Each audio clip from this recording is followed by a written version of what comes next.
వామో ఇదేం దేశం రా బాబు, వాళ్ళ గవర్నర్ని కలిస్తే వాళ్ళ గవర్నమెంట్ బ్రాడ్కాస్ట్ ఆర్గనైజేషన్లో ఇంటర్వ్యూకి వెళ్తున్నాము, దారిలో పోలీసాడు నిన్ను మోసం చేస్తాడు, పోలీసాడు నిన్ను దోచుకుంటాడంటే ఎట్లా అండి?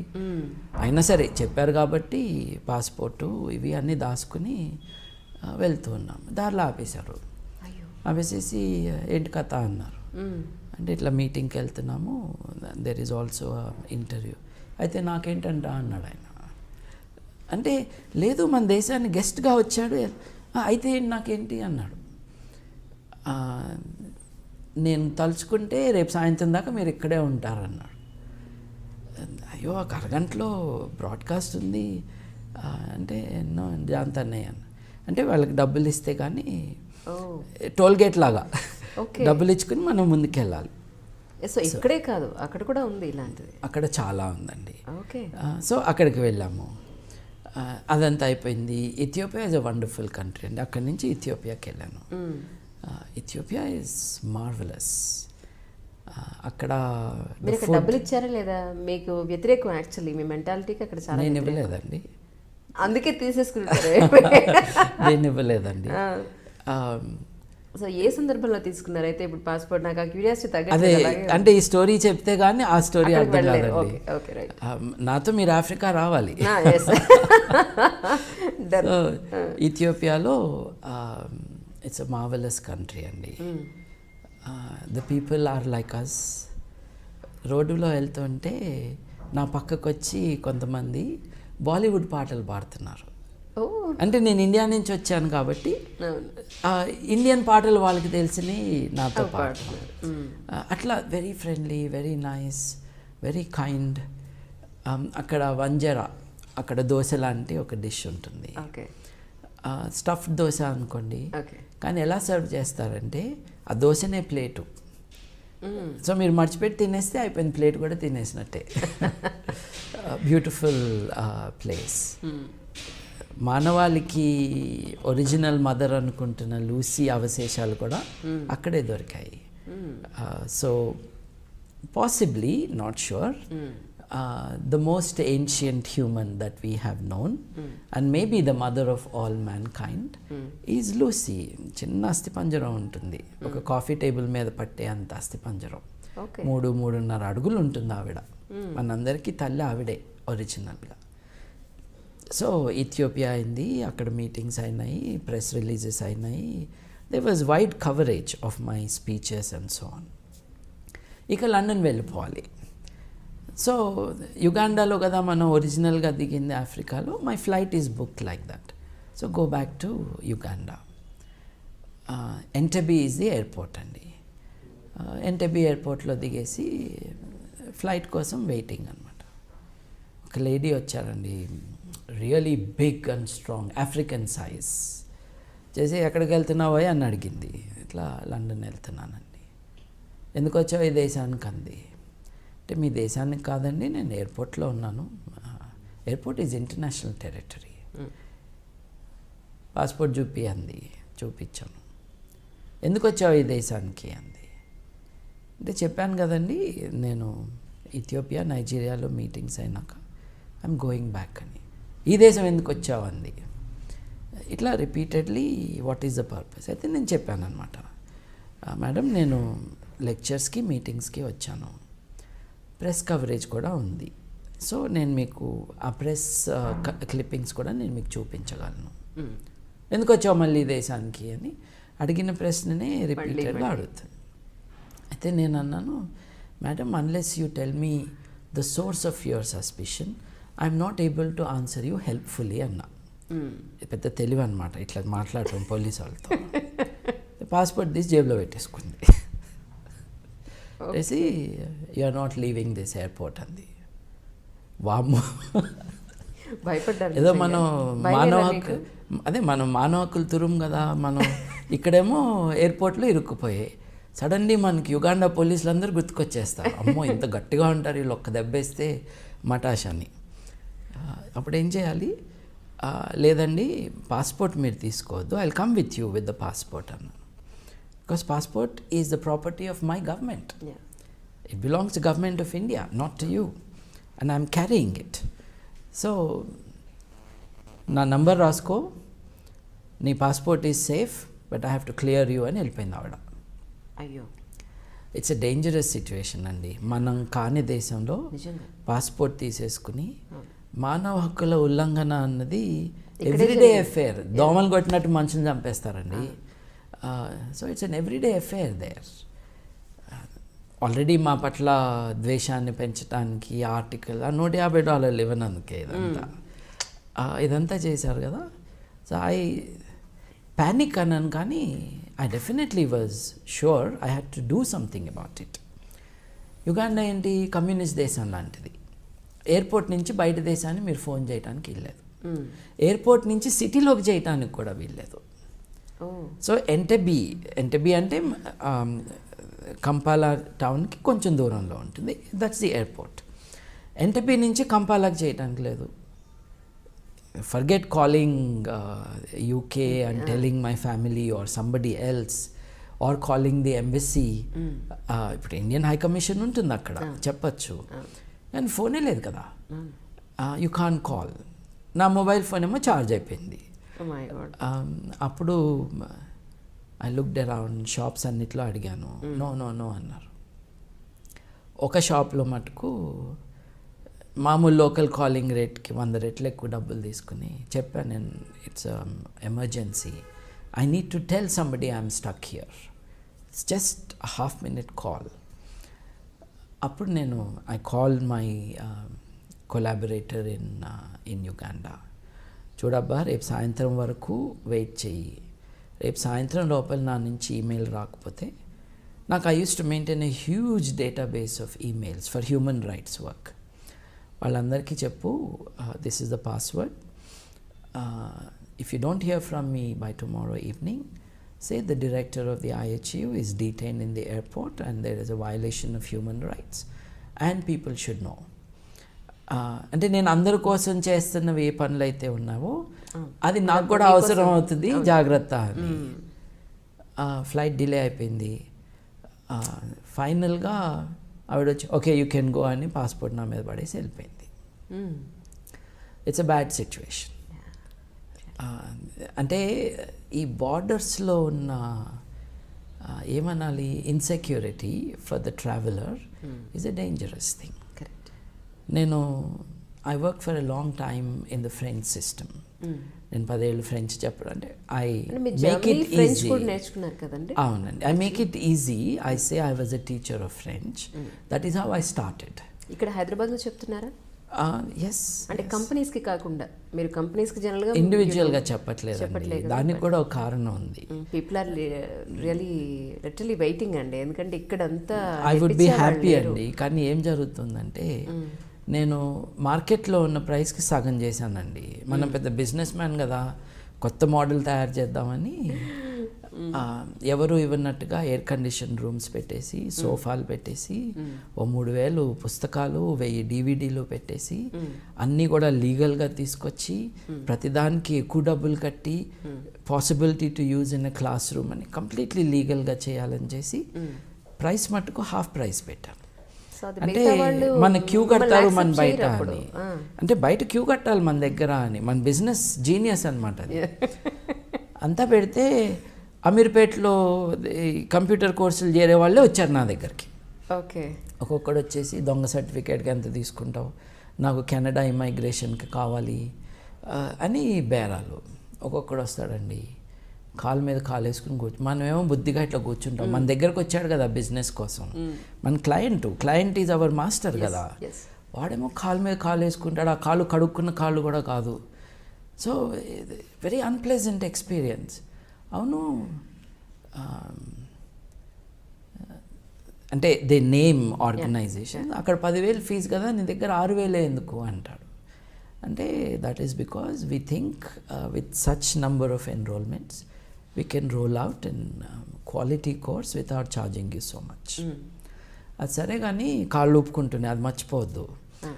అది సరే కానీ సీఫిల్లో 1,500 కదా, నీ దగ్గర 6,000 దేనికి అంటాడు. ఓకే, అంటే మరి సీఫిల్లో చేరొచ్చుగా, నువ్వు నా దగ్గరికి ఎందుకు వచ్చా? కానీ ఆ మాట అనలేం కాబట్టి మరి క్లయింట్ ఈజ్ మాస్టర్ కదా, కాబట్టి అలా కాదండి, సీఫిల్ డబ్బులు మీ నాన్నగారు కట్టారండి, ఆయన ట్యాక్స్ కట్టినప్పుడు ఆ డబ్బులు వెళ్ళి సీఫిల్ ఖాతాలో పడ్డాయి. It is a government own thing, this is a private business.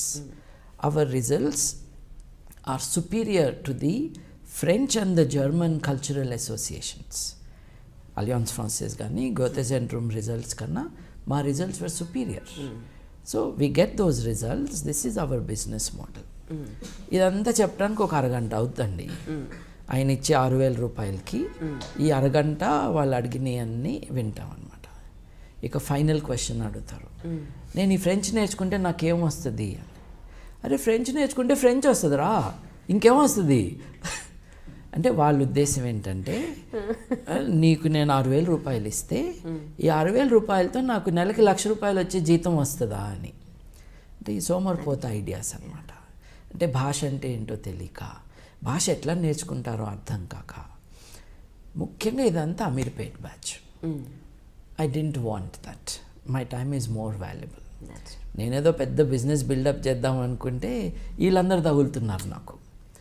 So private ఇండివిజువల్స్కి మనం చేయకూడదు. మార్నింగ్ టిల్ ఈవినింగ్ వచ్చిన ప్రతి కాల్ ఆన్సర్ చేయాలి, మర్యాదగా మాట్లాడాలి. వాడు దొంగ సర్టిఫికేట్ అడిగాడని వాడిని తిడితే నువ్వు నన్ను రూడ్గా మాట్లాడుతున్నావు అన్నాడు వాడు. అంటే ఈ మార్కెట్తో మనం డీల్ చేయలేము. ఎనీవే అండి, నేను when I work for the Alliance, that was where my loyalty was. నా పర్సనాలిటీ డెవలప్మెంట్లో కూడా French had an important role to play. నేను మీతో తెలుగులో మాట్లాడుతుంటే సడన్గా నాకు ఫ్రెంచ్ పదాలు నోట్లోకి వస్తూ ఉంటాయి. వాటిని కంట్రోల్ చేసుకుని మళ్ళీ అసలు తెలుగు పదం ఆలోచించుకోవాలి. That's how much French is part of me. So నేను లండన్లో ఉన్నా కూడా అంటే దీస్ ఆర్ సిల్లీ థింగ్స్. జర్మనీలో మీటింగ్కి వెళ్ళాలి, నాకు జర్మన్ కూడా వచ్చు కదా, లుఫ్తాన్జాలో వెళ్ళొచ్చు కదా. కాదు మనం ఫ్రెంచ్ కదా, మనం ఎయిర్ ఫ్రాన్స్లోనే వెళ్దాము అని ఎయిర్ ఫ్రాన్స్ టికెట్ కొనుక్కుని వెళ్ళా అండి ఫ్రాంక్ఫర్ట్కి. ఎవడన్నా చేస్తాడన్నట్ట నేను చేశా.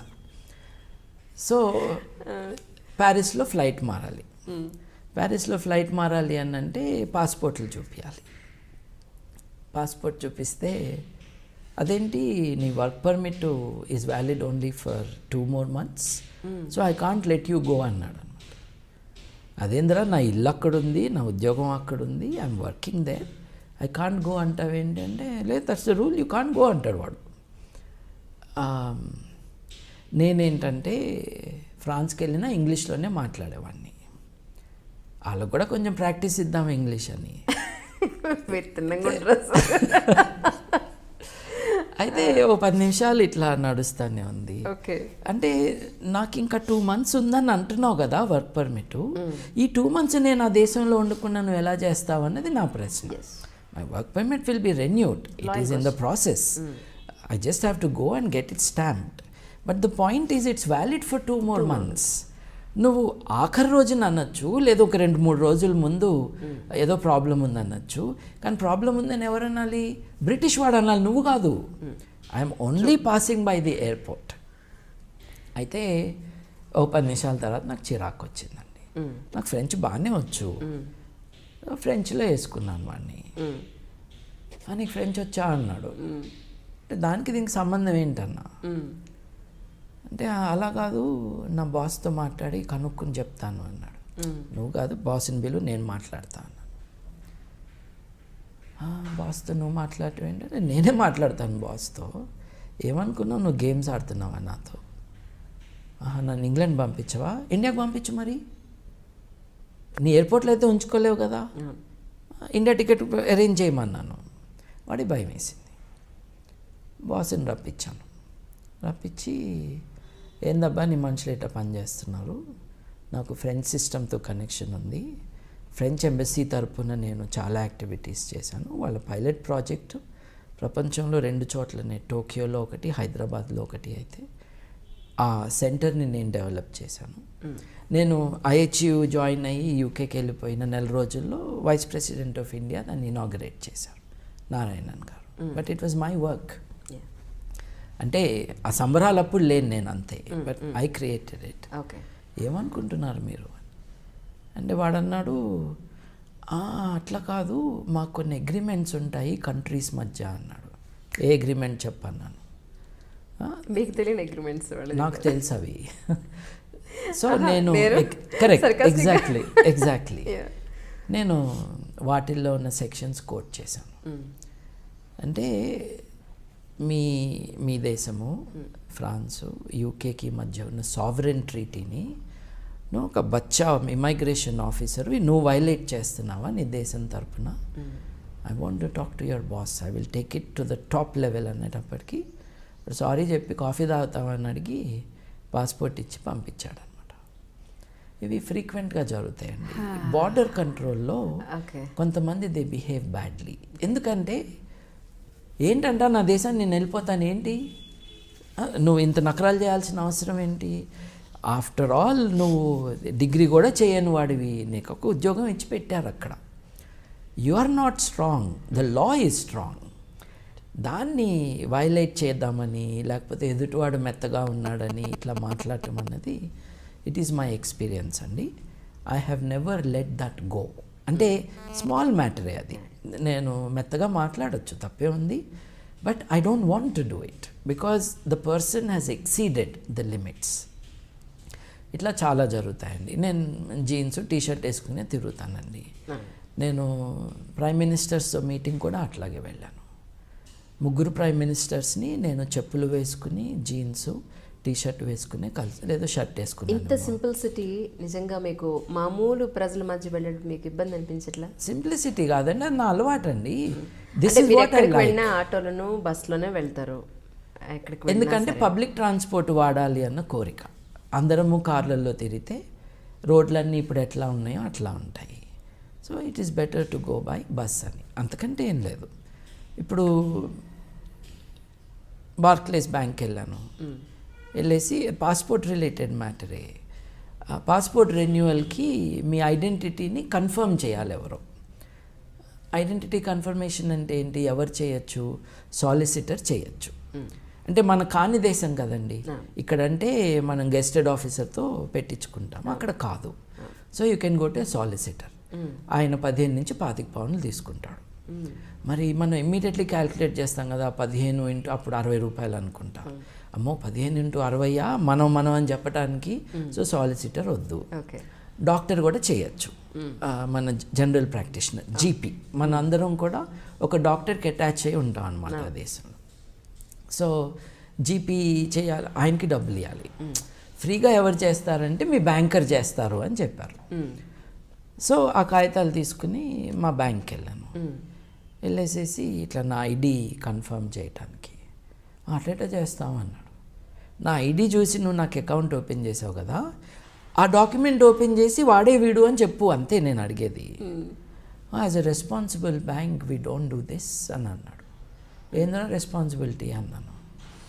అంటే 11 నెలలే అయింది కదా నువ్వు ఇక్కడ అకౌంట్ ఓపెన్ చేసి, 12 నెలల దాకా మేము ఐడెంటిటీని కన్ఫర్మ్ చేయము అన్నాడు. అంటే ఏంటా రూల్ అన్నా. అంటే మిస్యూజ్ అవ్వచ్చని మా అభిప్రాయము అన్నాడు. అంటే చాలా తెలివైన దేశంలాగా ఉందండి ఇది.